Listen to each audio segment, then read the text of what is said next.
Joining us now is Jinika Okpe with stories trending around the world. Hello, Jinika. I knew you were going to do that, but I wasn't expecting that long stretch. How are you this morning? I'm good. No, you have nothing to say, Rufai. Tundu, I miss you. Rufai, no one's listening. No. Can we have one house? Can we begin the show, please? I knew he was going to do that. No, I knew you, Rufai. I'm sorry. No problem. I don't have to do that. All the things Dr. doesn't do with me. He did with you. Even fist bombs. I was so jealous. Yes, we did. But I have to have Tundu's interest. Okay, I know that. Thank you, Rufai, for watching my back. He's your knight in shining armor. Well, all right. Good morning to you, viewers. Here are some of the stories that are trending across the globe. In the United States, President Joe Biden, in his Memorial Day remarks at Arlington National Cemetery on Monday, in the wake of the Texas elementary shooting, said that the Second Amendment was never absolute and that there may be some bipartisan support to tighten restrictions on high-powered weapons. Memorial Day is always a day where pain and pride are mixed together. We all know it sitting here. Jill and I know it. In France, President Emmanuel Macron has condoled with the family and colleagues of Frederic Leclerc-Imhoff, a French journalist who was killed during a Russian bombardment on Monday. The president also pledged his unconditional support for journalists who ensure the difficult mission of reporting in combat zones. The 32-year-old reporter of BFM TV was on board a humanitarian bus with civilians forced to escape Russian bombings when he was mortally wounded in eastern Ukraine. In Nigeria, one of the victims kidnapped from the ill-fated Abuja-Kaduna train on March 28th has appealed to the federal government and Vice President Yemi Osibajo, who she said was her classmate in law school, to come to her aid and others abducted in a new video released by terrorists on Monday. I'm appealing particularly to Professor Yemi Osibajo, who was my classmate, 78, 79 law school. You are a grandfather, you are a father. Come to our aid because we've been here for 62 days. I have a son who is a sickler and I don't know his condition. I'm pleading that the federal government and Amechi, who is the minister for the transportation, should come to our assistance. I'm pleading. Under sports, Ime Udoka made history on Monday by advancing the Boston Celtics to the NBA Finals for the first time in over a decade as they overcame Miami Heat 100-96. The Celtics will now face the Golden State Warriors in the finals with Game 1 set to hold in San Francisco on Thursday, June 3rd. Finally, under entertainment, the Paris prosecutor's office on Monday detained a 36-year-old climate activist after he threw a piece of cake at the glass protecting the Mona Lisa painting located at the Louvre Museum in Paris. Videos posted on social media showed the young man disguised as an old woman in a wheelchair, wearing a wig and lipstick, while yelling at people to think of planet Earth.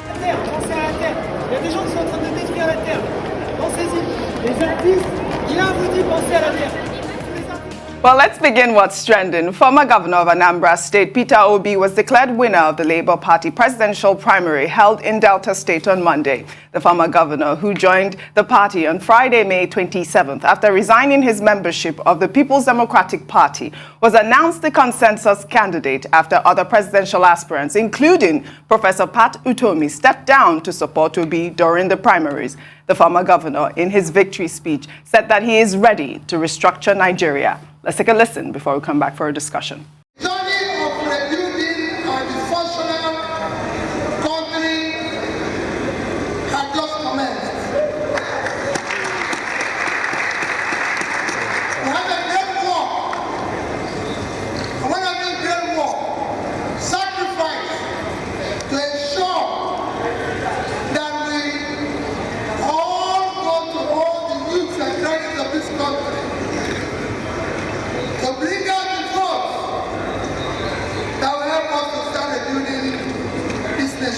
Well, in another development, Peter Obi has joined many Nigerians that have congratulated former Vice-President Atiku Abubakar over his victory in the People's Democratic Party presidential primary election. Well, in a tweet on Sunday, Obi referred to Atiku as his dear brother and called him a leader while praying for God's blessings. While the video showing the former Vice-President dancing with his wife has surfaced online and is now making the rounds. Let's take a look.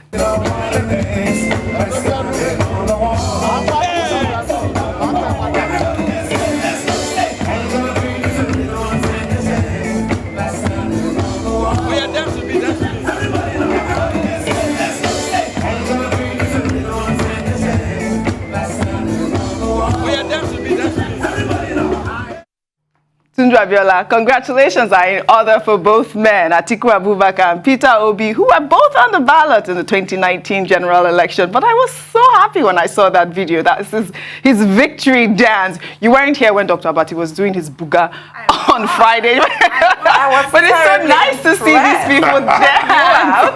I love this whole story. It's such a feel-good story. Yes. Congratulations to Alhaji Atiku Abubakar. But it's not surprising that Peter Obi tweeted. He was actually at the event when Atiku Abubakar announced his aspiration, his presidential aspiration. And congratulations to Peter Obi as well. It was quite a rocky road to the ticket of the Labour Party. There were, reports of a court case, how he joined the wrong faction, this, that, and the other. It was looking really rather thorny. But then he's made it in the end, and it has to be said, I'm sorry to say it, but I will, that there was none of the vulgarity that characterized the PDP's primaries of the exchange of thousands of dollars. I keep banging on about it, and I find it really offensive. I mean, this is the time-honored way the game is played. Money always exchanges hands to delegates, cars, and whatever. But there's something particularly nauseating about this 2023 cycle, whether it's PDP's, multi-thousand-dollar delegates or APC's 100 million naira forms.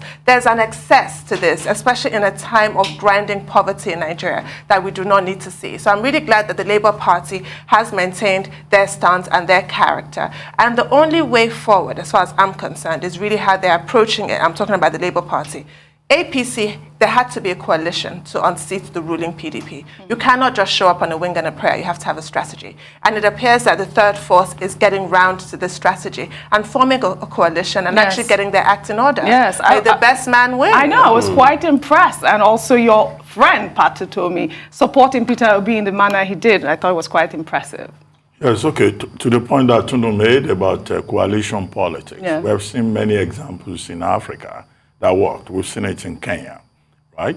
We've seen it also in Nigeria in 2015 when a number of political parties came together and formed the All Progressives Congress. We've seen it also in neighboring African countries, So if that is the way that the Labour Party wants to go with former Governor Peter Obi as the flag bearer, well, there's a possibility in that regard of an alliance being formed, the same kind of alliance that was formed in 2014 by the present All Progressives Congress. However, the major challenge that Mr. Peter Obi faces, which has now been pointed out, is that he probably did not do enough background check. Because all of a sudden, the moment he decided to join the Labour Party, a certain Mr. Okafor has suddenly shown up that, look, there is still a case in court involving where the late Abdulsalami Abdul Kadir, who was chairman of the party, whose faction has now been inherited by a certain person called Julius Abure. So the party itself is factionalized. And Mr. Okafor, Callistus Okafor, is saying that Peter Obi has gone to join the wrong faction. That in itself, the factionalization of a party, could be quite a big distraction and could be corrosive. But we'll see how that is handled because we still have 9 months ahead and a lot can happen within 9 months. So the first assignment for Peter Obi as flag bearer of the Labour Party is to see how he and Professor Itomi and other members of the third force, as described, can ensure unity within the party and resolve issues within the party. If they're able to do that, then they will be in a good place. However, another issue to note is that there are persons who have been saying look, if a Labour Party does not work fine, Peter Obi can always return to the PDP, okay? Where again, he has expressed solidarity with Alhaji Atiku Abubakar. When Alhaji Atiku Abubakar was formally declaring his interest in the race, he was there. Yes. He went there to support him. And then, of course, there are persons all over social media where Mr. Peter Obi is a hero. They've been saying, look, Mr. Peter Obi, if he's offered the possibility of becoming a running mate to Atiku Abubakar a second time, that he should not hesitate to take it. But all of that is up there in the air. And it's good to see, Alhaji Atiku Abubakar dancing. That was Cool and the Gang. Yeah. Get down on it. Dr. Abati is showing us. You're showing us. That's Cool and the Gang. Yes, that is Cool and the Gang. But, it was this it's become the fashion party, now. Yeah. I'm beginning to notice a trend, because the other man that danced so enthusiastically, victory dance, was Governor Adams Oshiomhole. Adams Oshiomhole danced. I remember that. I took that video. And he also had, his young wife beside him. Governor Sanwo-Olu danced Buga, here in Lagos. And then here you have Alhaji Atiku Abubakar. And trust mischievous Nigerians on social media. I'm sure the former vice president wanted to show that he's got the swag, but many were concentrating more on the Moroccan lady. Dr. Abati. But I don't want to break any table. I don't want to make any comment on people's privacy. But she is beautiful. And I had to say that, Go ahead, Rufai, with your analysis. So I want to go straight to Peter Obi. Congratulations to him. Yes. But I'm somebody I'd like to underline the words of politicians. And we should do that because a lot of politicians have said things they'll do and they didn't do. The APC said they'll restructure this country. They didn't restructure. In the case, if Peter Obi emerges president of this country, we'll hold him accountable by the word he said. He said he will restructure this country. That word is not an ordinary word. It is of great importance. All the agitation in this country has been for restructuring. What is restructuring? Simply going back to that regional constitution in the 60s that gave autonomy to every region possible in this country so that they can grow at their own pace. A lot of people say the reason why we are still even concerned about who is the president at the center today is because we don't have regional autonomy. We'll hold him by that word. Congratulations to him. He said he will do a lot for farmers, for people. He said Nigeria now is at a precipice. He used sort of like a war analogy, saying it's time to take back the country.